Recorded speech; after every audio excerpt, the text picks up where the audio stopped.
mounted rigidly on a bar. So yes, any kind of firming wheel would be positive in a hoe drill, again to stop that loose soil falling into the slot until that wheel or device of whatever kind presses that seed into the bottom of the seed slot. That's critical, in my opinion, in marginal moisture. And if you've got moisture, it's a non-issue. If it rains the next day, it's a non-issue. But if you're seeding into marginal moisture, it becomes huge to get them seeds pressed into moisture. 3 minutes. One or two more questions. We've got 3 minutes. Yes, sir. Got 2 questions. So, what the Yanks use double disc to plant all their corn? Yes. And they use a single disc to plant all their wheat? Yes. What's the difference? That's a good question. The double disc, as I'd have to think about that one. It really depends on what you're trying to do and where you're trying to go. The 18-inch single disc is probably the preferred single disc. I'm really not convinced I can tell you a reason why one is better than the other.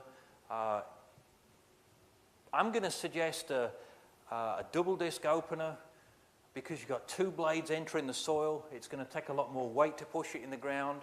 On a corn planter, you've got upwards of 200 kgs per opener to press it in the ground, so you've got lots of downforce with 2 blades.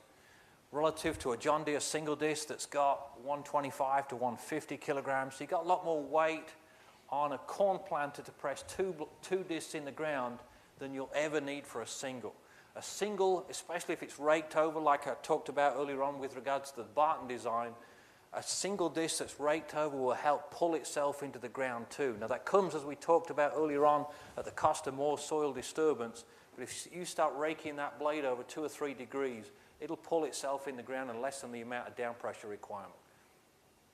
But outside of that, I mean, there's lots of manufacturers in the US that sell single discs, there's lots in double discs, and there's arguments both ways as regards to which is better. I'm not going to stand on it. You've got to find one that works in your soils with your soil moisture. It's easier to scrape a pair of single discs with a corn planter configuration because you've got 2 discs coming together at the bottom, you get a lot of friction, it's easier to scrape the mud off. But again, it takes a lot of down pressure, a huge amount of down pressure to press 2 discs into the ground relative to 1. One more question at the back and then I'll conclude. My question was similar to the previous one about the double disc compared to the single disc. I wanted your opinion on those. We've got the Seraphim double disc and across the seed in the south, it's got the gauge wheel bobber on the disc. I just wondered what you thought about that situation compared to what you've been talking about with that previous chap asked the same question. Yeah, and that's a good question. As long as you're gauging depth at the side of the double discs, depth control, consistency, I think will be good. The challenge is, and some of you are more familiar with like a Great Plains in the US, they have a double disc opener, and they have a gauge wheel that sits approximately here, which would be at least 30 centimeters behind the double disc openers. You know, they don't generally work very well.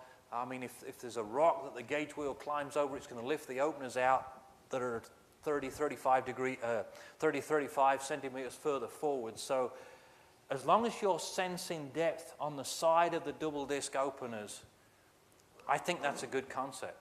It's all about depth control, and that's kind of what I'll leave you with here.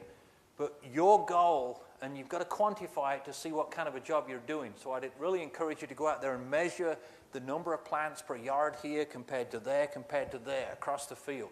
Until you determine how accurate or not, as the case may be, your seeding operation is, it's going to be really a challenge to decide how you're going to improve it. But you've got to figure out if you've got problems, how severe the problems are, and then when you get the spacing figured out per meter or per 10 meters, however way you quantify it, then you need to be looking at depth control.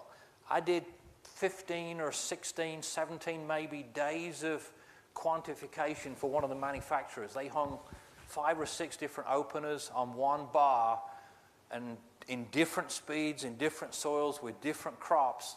I did emergence rankings, so we measured seeding depth, we measured spacing, we measured emergence in different days, and it was a lot of work, but it taught me a lot about what systems